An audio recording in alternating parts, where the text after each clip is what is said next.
اعوذ باللہ من الشیطان الرجیم بسم اللہ الرحمن الرحیم السلام علیکم۔ کیوں نہ ہم ایک اور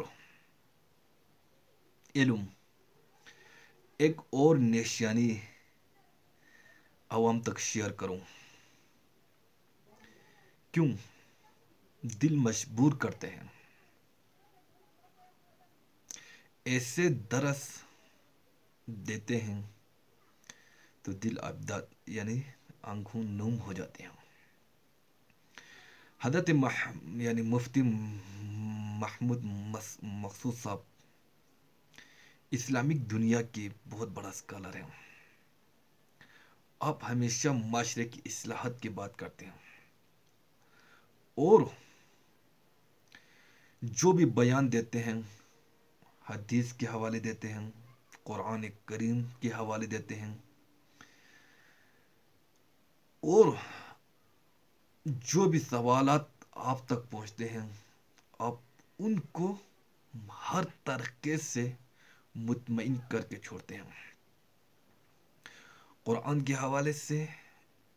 حدیث کے حوالے سے۔ اور جب قیامت قریب ہوں گے تو کیا کیا نشانات ہوں گے؟ حضرت کہتے ہیں جب قیامت قریب ہوگی تو مسلمان قسم کرسی کا شکار ہوں گے۔ مسلمان اس ظلم بربریت سے تنگ آ کر خراسان سے ایک بہت بڑا لشکر اٹھے گا، مجاہدین اٹھے گا، اور ایک بہت بڑا جنگ ہوگی، جہاد ہوگی۔ اس جہاد میں ایک تہائی لوگ بھاگ جاتے ہیں، ایک تہائی شہید ہو جاتے ہیں، اور ایک تہائی اللہ تعالیٰ فاتح قرار دیتے ہیں۔ جو شہید ہوں گے اس دور کے بہت بڑا شہداء میں شامل ہوں گے۔ جو فاتح ہیں اللہ تعالیٰ ان کی درجات کو بھی بہت بلند کرتے ہیں۔ ایک یہ حدیث، اور ایک کہتے ہیں جب مسلمان قسم کرسی کا شکار ہوں گے اور ظلم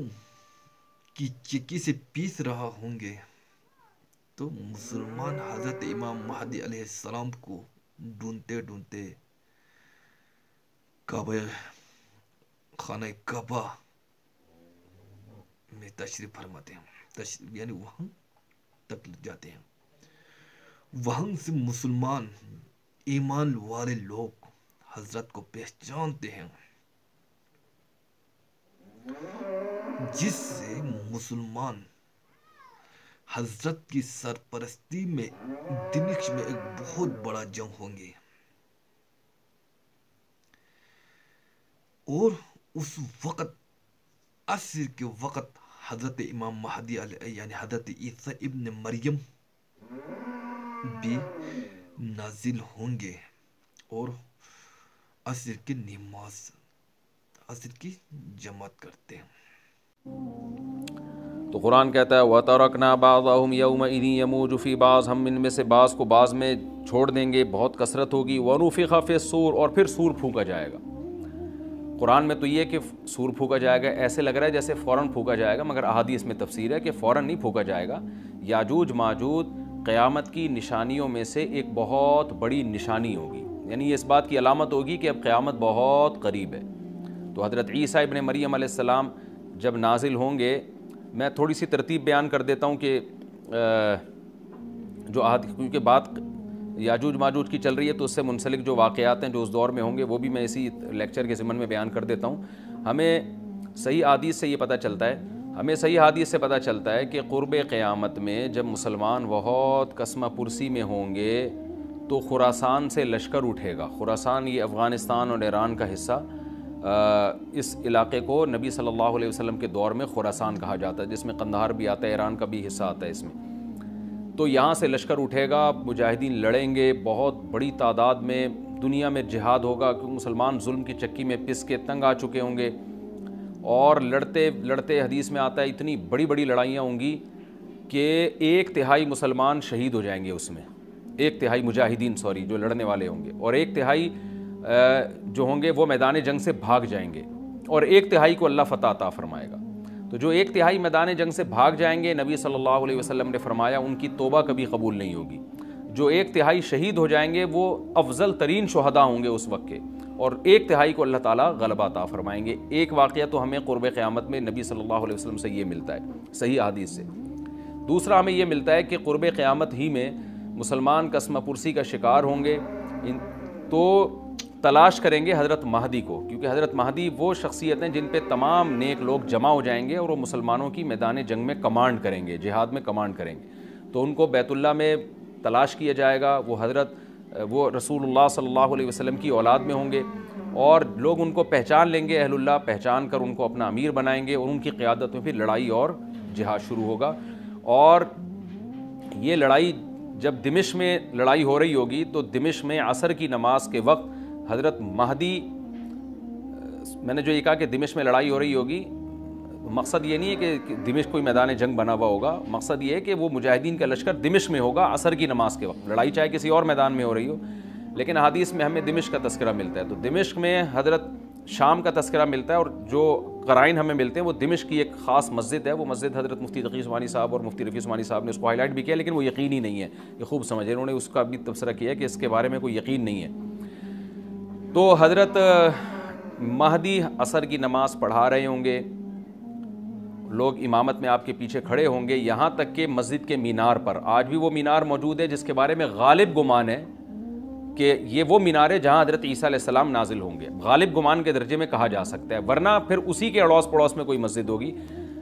میرا اگر شام جانا ہوا تو انشاءاللہ میں ارادہ ہے کہ میں ولاگ میں اس مسجد کا بھی تذکرہ کروں گا، اس جگہ کا بھی تذکرہ کروں گا، لیکن میں پہلے یہ بات بتا دوں کہ وہ 100% یقینی نہیں ہے، ایسا نہ ہو کہ اس مسجد کے مینار پہ چڑھ کے لوگ جو ہے وہ اس کے کوئی مینار کو ہی چاٹنا شروع کر دیں تبرک کے طور پہ۔ تو عصر کی نماز کا ٹائم ہوگا، حضرت عیسیٰ ابن مریم علیہ السلام فرشتوں کے کندھوں پہ ہاتھ رکھ کے نیچے اتریں گے نماز کے ٹائم پہ، یعنی آسمان سے مینار تک آئیں گے، اور پھر مینار سے آپ کے لیے سیڑھیاں لگائی جائیں گی، سیڑھیوں کے ذریعے مینار سے نیچے اتریں گے اور لوگ ان کو پہچان لیں گے۔ حضرت مہدی ان کو امامت کے لیے آگے کریں گے کہ آپ اللہ کے ایک پیغمبر ہیں، آپ نماز پڑھائیے، حضرت عیسیٰ علیہ السلام انہی کو آگے رکھیں گے، اور اس طرح کا مفہوم ہے حدیث میں کہ اللہ نے اس کام کے لیے آپ کو ہی منتخب کیا۔ کیا مطلب یہ امامت اس امت کا حق ہے؟ تو حضرت عیسیٰ ابن مریم علیہ السلام کا جو کام ہوگا وہ جہاد ہے اور یہودیوں سے انتقام لینا، کیونکہ یہودیوں نے اپنے خیال میں حضرت عیسیٰ کو قتل کیا تھا، تو اللہ نے یہودیت ہی کے خاتمے کے لیے اور دجال کے خاتمے کے لیے عیسیٰ ابن مریم کو نازل کیا ہے۔ حضرت مہدی سے پہلے ہی دجال ظاہر ہو چکا ہوگا۔ دجال کے بارے میں حدیث میں آتا ہے کہ ہر پیغمبر نے اپنی امت کو دجال کے فتنے سے ڈرایا ہے۔ اچھا، یہ دجال ایک ایسی شخصیت ہے جس کا یہودی انتظار ہم سے زیادہ کر رہے ہیں، کیونکہ یہودی اس کو اپنے لیے نجات دہندہ سمجھتے ہیں، جبکہ حدیث میں آتا ہے کہ دجال کانا ہوگا اور اس کا خدائی کا دعویٰ ہوگا، اس کے پاس کچھ ایسی طاقتیں ہوں گی کہ مردے کو زندہ کر دے، زندہ کو مار دے، ایک طرف اس کے باغ ہوگا، ایک طرف اس کے آگ ہوگی، جو اس پر ایمان لائے گا اس کو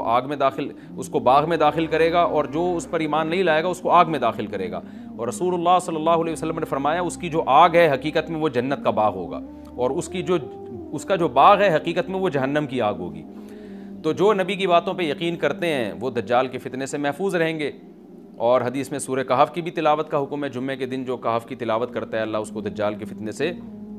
محفوظ رکھتا ہے۔ اب آپ دیکھیں یہ سورہ کہف میں ہی قیامت کی علامات کا تذکرہ ہے نا، تو شاید اسی وجہ سے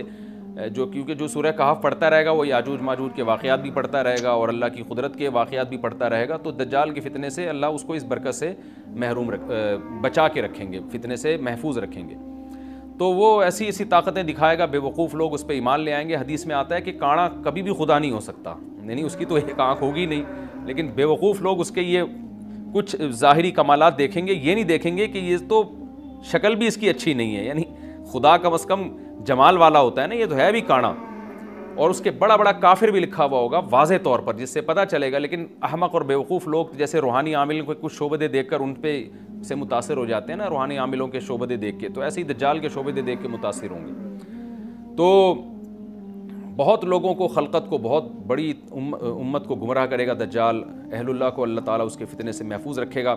پھر حضرت عیسیٰ ابن مریم جب نازل ہوں گے تو وہ دجال کو قتل کریں گے. حدیث میں آتا ہے کہ نیزے کے ذریعے گھوڑے پہ بیٹھ کے قتل کریں گے. علماء نے اس حدیث کا دو مطلب بیان کیے ہیں کہ یا تو اس کا مطلب یہی ہے کہ واقعی گھوڑے پہ بیٹھیں گے, نیزہ استعمال کریں گے, زمین جو ہے وہ اتنی پہلے اس سے جنگیں ہو چکی ہوں گی کہ لوگ دوبارہ تلواروں گھوڑوں کی طرف آ جائیں گے. اس بات کا امکان ہے, ہر ملک ایٹمی طاقت بن چکا ہے, تو اگر یہ ایٹم بم سارے ملک آپس میں چلا دیں تو ہم دوبارہ گدھے گھوڑوں والی زندگی پر آ جائیں گے, ٹیکنالوجی ساری تباہ و برباد ہو جائے گی, انسان کی ترقی. تو اس بات کا بھی امکان ہے کہ کوئی اس سے پہلے ہو سکتا ہے کوئی ایسی جنگ عظیم ہو کہ انسانیت دوبارہ پہاڑوں پتھروں کے دور میں آ جائے. لیکن ظاہر یہ معلوم ہوتا ہے کہ رسول اللہ صلی اللہ علیہ وسلم نے جو کلام کیا ہے, ظاہر ہے اس دور کے لحاظ سے جو لوگوں کے,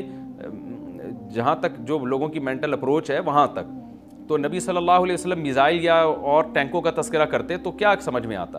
تو گھوڑے سے مراد ہے جو اس زمانے کا گھوڑا ہوگا, اور نیزے سے مراد ہے اس زمانے کا جو اسلحہ ہوگا, کیونکہ نیزہ نبی کے دور کا ایک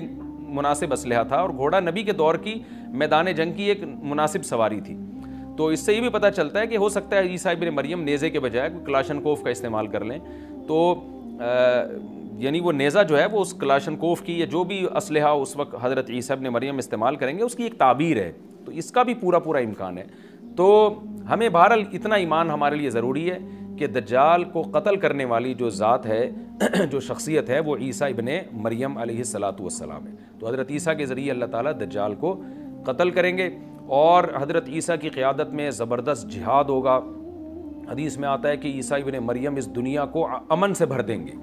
اتنا امن ہو جائے گا اور اتنی مالی فراوانی ہوگی, اتنی مالی, کیونکہ دنیا میں مال بہت ہے, ڈسٹریبیوشن صحیح نہیں ہے, جو تقسیم ہے نا مال کی وہ ظالمانہ ہے, جس کی وجہ سے غریب سے غریب تر ہے, امیر سے امیر تر ہے. حضرت عیسیٰ ابن مریم ایسا نظام قائم کریں گے کہ جس سے مال کی صحیح تقسیم ہو, اور لوگ اٹھیں گے, زکوٰۃ کا مستحق تلاش کریں گے, اور لوگوں کو زکوٰۃ کا مستحق نظر نہیں آئے گا, غریب تلاش کرنا مشکل ہو جائے گا. حضرت صاحب کی اس بیانات کو سن کر ایک سبق مجھے حاصل ہو گیا کہ قیامت بہت قریب آ چکے ہیں. اس وقت جو حالیہ معاملات ہیں, مسلمانوں پر ظلم ہر جگہ ظلم بڑھتے جا رہا ہے, اور مسلمان ایسے دیکھ رہے ہیں جیسے کوئی غیر کو مارا ہے, بلکہ پیغمبر صلی اللہ علیہ وسلم کی بھی حدیث سے المسلم اخوۃ المسلمین, مسلمان کی بھائی ہیں. لیکن ہم مسلمان کے درمیان ایک نفرت پیدا ہو گئی ہے کہ وہ اپنے مسلمان بھائی کو بھائی نہیں سمجھتے بلکہ دشمن سمجھتے ہیں. اور ہمیں فکر آخرت کرنے کی ضرورت ہے, نماز پڑھنے کی ضرورت ہے, روزے رکھنے کی ضرورت ہے, استطاعت رکھنے والوں کو حج کرنے کی بھی ضرورت ہے. Thank you.